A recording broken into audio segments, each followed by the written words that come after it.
মিটফোটের ঘটনাটা লোমহর্ষক, স্মরণকালে শ্রেষ্ঠ লোমহর্ষক ঘটনা। এখানে আমার বলতে কোনো দ্বিধা নাই। মানুষ হিসেবে আমার হৃদয় ক্রন্দন বড়াক্রান্ত। এখন ওই ঘটনাটা দল দল দল বলে যেভাবে প্রচার অপপ্রচার চালাচ্ছে, এবং আমি সবচেয়ে স্তম্ভিত, জামাত ইসলামের অনেক জায়গায় মাদ্রাসায় বলৎকারের ঘটনা এই 12 মাসে আছে।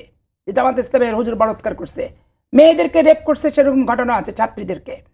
তারপরে অনেক জায়গায় বাড়িতে ঢুকে গৃহবধূকে ধর্ষণ করছে, সেই ঘটনাও আছে। গত জুলাই থেকে এই জুলাই 12 মাস কেটে গেছে, কিন্তু আসলে রাজনৈতিক সংস্কৃতিতে বাংলাদেশের কি পরিবর্তন দেখছেন? নিশ্চয়ই বুঝতে পারছেন কেন এই প্রশ্নটি করছি। বিএনপি নেতাকর্মীদের বা বিএনপির অঙ্গ সংগঠনের নেতাকর্মীদের যে নৃশংসতার চিত্র আমরা দেখেছি, সেখান থেকে আসলে এই প্রশ্নটি আমার করা। আচ্ছা, এখানে আপনাকে অসংখ্য ধন্যবাদ। আমার সহ আলোচক ছোট ভাই, ওকেও আমি অভিনন্দন জানাচ্ছি।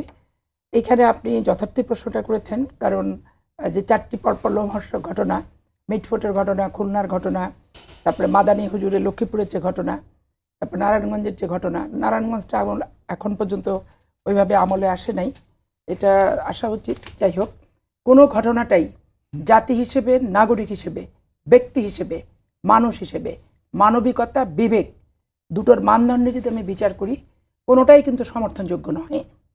এটা কেউ একটা মানুষের ভিতরে মিনিমাম রক্ত মাংসের শরীর যদি হয়ে থাকে, আর বিবেক আর অনুভূতিশীল মানুষ যদি হয়ে থাকে, এটা সারা পৃথিবী থেকে সমর্থন করবে না। কিন্তু এই ধরনের ঘটনা, এগুলো নির্মম, নিষ্ঠুর এবং অমানবিক। কিন্তু এখানে একটা প্রশ্ন আছে আমার। আমি ব্যক্তি পাপিয়া, আমি রাজনীতির জন্য জীবন দিয়ে দিতে পারি, আমার দলের আমি এরকম একটা ডেভোটেড ত্যাগী কর্মী, কিন্তু আমার আবার আলাদা একটা সত্তা আছে।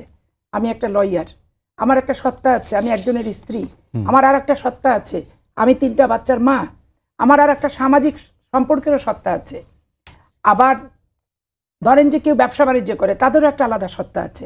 এখন আমার সব সত্তার সব অ্যাক্টিভিটি কি রাজনৈতিক সংগঠন নিয়ন্ত্রণ করতে পারে?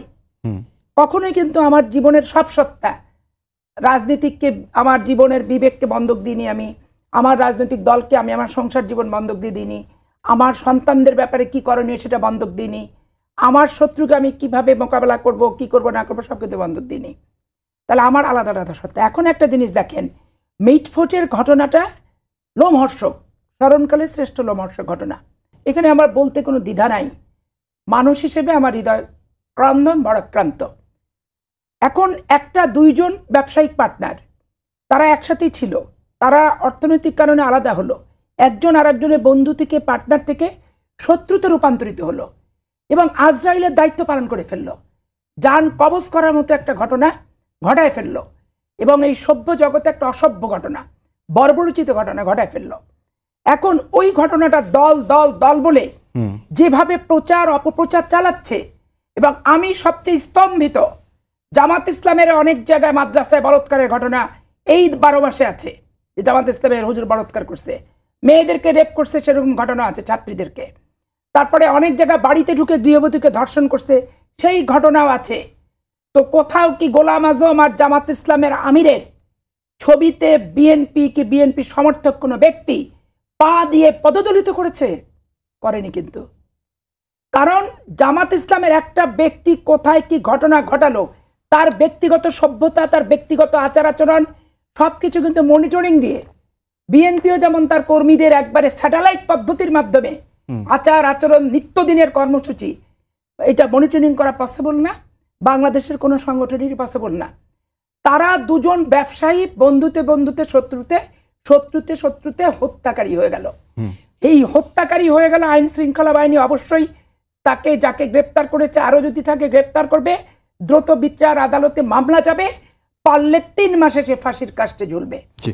এটাই হচ্ছে বাস্তবতা। প্রশ্ন যথার্থ যে জামাত ইসলামের বিরুদ্ধে, জামাত ইসলামী নেতাকর্মীদের বিরুদ্ধে কিছু চাঁদাবাজির অভিযোগ উঠেছে, এবং ধর্ষণের অভিযোগ নেই, উঠেছে নানা অভিযোগ উঠেছে, কিন্তু আপনি যেই ডিফেন্সটা দিচ্ছেন, কিংবা রাজনৈতিক দলগুলো যেই ডিফেন্সটা দিয়ে থাকে, আসলে যে আসলে ব্যক্তির দায় সংগঠন নেবে না, কিন্তু এখানে দেখা যাচ্ছে যে একই এই অপরাধে, অর্থাৎ পুরান ঢাকার যে ব্যবসায়িক হত্যাকাণ্ড, সেই হত্যাকাণ্ডের ঘটনায় শুধুমাত্র যে একজন বিএনপি কর্মী সেটার সঙ্গে জড়িত তেমন কিন্তু নয়, এবং দেখা যাচ্ছে অঙ্গ সংগঠন, যুবদল, স্বেচ্ছাসেবক দল এবং ছাত্র দলের কর্মী জড়িত আছে। আমি প্রশাসনের ওই নিরপেক্ষ রূপটা দেখতে চাই, 50 জনকেই গ্রেপ্তার করে জেলখানায় ঢোকাতে হবে তাদেরকে।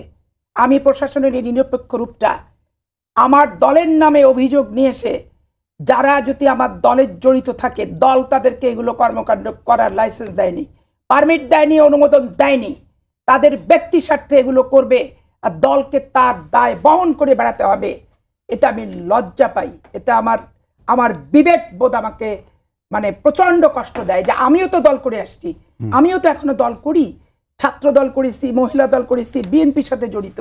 এইরকম মনোবৃত্তি তো কখনো হয়নি। কারোর বিরুদ্ধে বিষদাকার করাই তো মনোবৃত্তিটা আসেনি। ব্যক্তিগত ইন্টার পার্টির পদ পজিশন নিয়ে দ্বন্দ্বকোন্দল আছে না? আছে তো, আমাদের ভিতরে তো কম্পিটিশন আছে।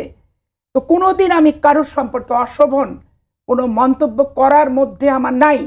রাজনৈতিক শিষ্টাচার না থাকলে, জিয়াউর রহমান, খালেদা জিয়া, তারেক জিয়ার শিষ্টাচার বুঝতে না পারলে তার বিএনপি এবং অঙ্গ সংগঠন করার কোনো প্রকার প্রয়োজনীয়তা বাংলাদেশের মাটিতে নাই।